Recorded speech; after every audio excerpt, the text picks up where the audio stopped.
As a woman, there are many things that we expect to have to deal with that men do not. For example, purchasing items such as tampons, bras, or even hair care products, just to name a few. One of the things that's not as widely expected, though, is all the extra money women have to pay for the same quality items a man is getting.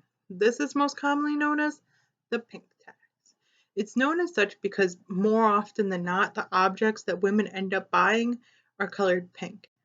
And it's silly to think that the pink paint on women's products are so much more pricey than the blue or the gray on the men's products. So, on average, a woman actually spends upwards of $1,000 more than men on similar products. That's not even including tampons or conditioner, which, let's be honest, men do not use on whole. That, of course, excludes anomalies such as transgender men or men who take an inordinate amount of pride in their hair.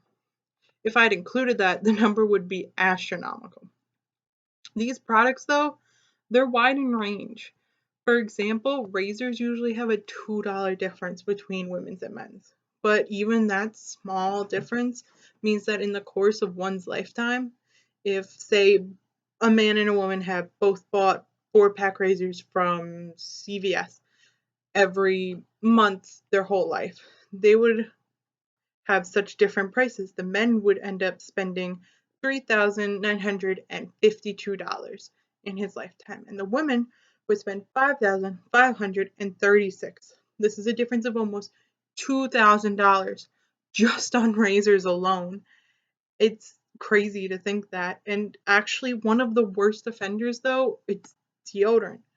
A 2-pack of Degree for men is priced at $3.99, whereas the women's version was $7.39. This, it could be understandable if there were varying qualities. Say the women's had a longer hold or it was pH balancing, but actually they claim to do the same thing with the same ingredients. Even clothing brands got in on the fun when it was found out that Old Navy was overpricing women's plus size products. Women's plus size products, jeans, were 12 to 15 more than the standard size ones. But there was no such difference in the prices between men's plus and regular size jeans. Some states, though, have taken the initiative to stop this injustice and fix some of the gaps that women face on a day to day basis, making it harder to survive than men.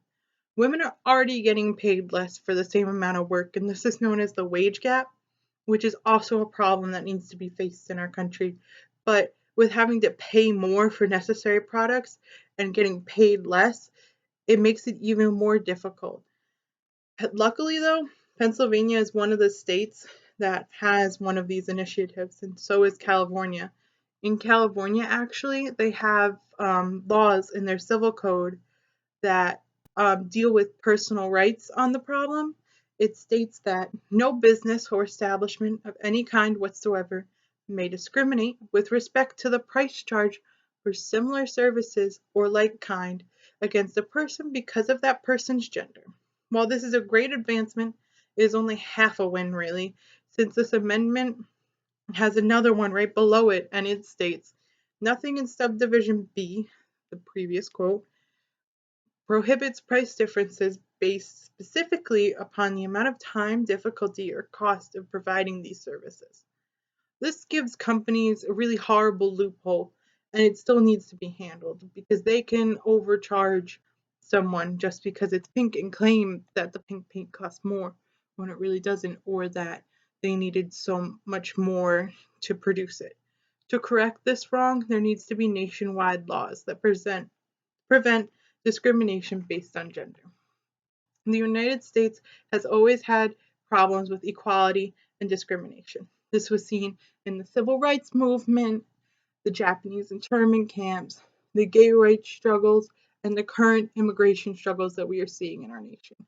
Women have always been one of the last to receive their fair share of everything, including the right to vote, the right to own land, the right to participate in the government, and many other rights that are still being dealt with. It is time, though, that women take charge and make sure that we are no longer cheated out of anything.